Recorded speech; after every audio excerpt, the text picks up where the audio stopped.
Hi friends, అందరూ ఎలా ఉన్నారు? బాగున్నారా?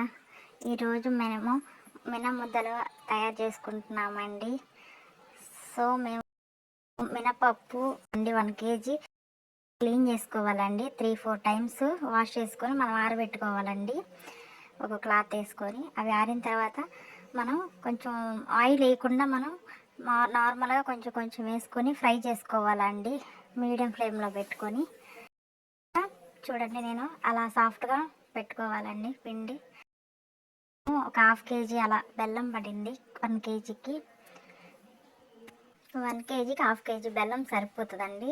సో ఆ బెల్లం మొత్తం ఆ పిండిలో కలిసేలాగా కలుపుకోవాలండి. బాగా మిక్స్ చేసుకోవాలి. మిక్స్ అయిన తర్వాత మనం నెయ్యి, అంటే మాకు ఆవు నెయ్యి ఉందండి, మాకు ఇక్కడ అదే దొరుకుద్ది. సో మేము ఆవు నెయ్యి తీసుకున్నాను. ఆ ఆవు నెయ్యిని కొంచెం కొంచెంగా వేసుకొని బాగా మిక్స్ చేసుకోవాలి. మిక్స్ చేసుకున్న తర్వాత నేను చూపిస్తున్నాను కదండి, అది మనకి ముద్ద అయ్యేటట్టుగా మనం నెయ్యి వేసుకుంటూ ఉండాలండి. నెయ్యి కొంచెం ఎక్కువగానే పట్టుద్ది.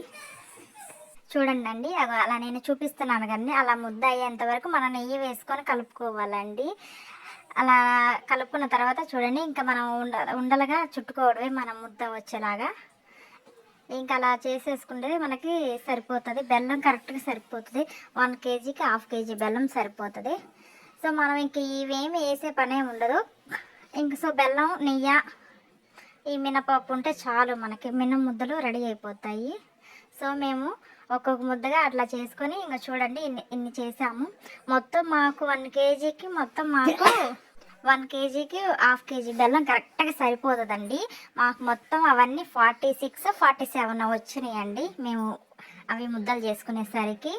చూడండి, మేము వేరే బౌల్లోకి పెట్టుకోవాలి. సో మీకు చూపించాలని ఇంకా అలా ఒకదాని మీద ఒకటి అలా పెట్టుకున్నాము.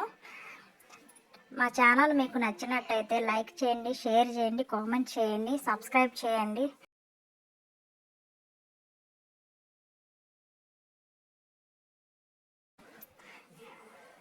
సరే, థ్యాంక్ యూ అండి. Thank you so much. Bye bye.